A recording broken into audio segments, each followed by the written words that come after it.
Vay.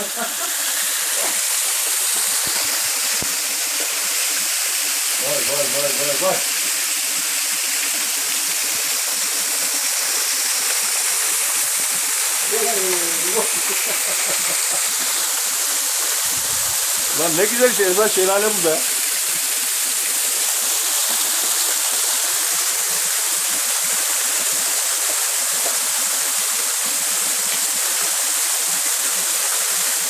Çok güzel ya. Yeter.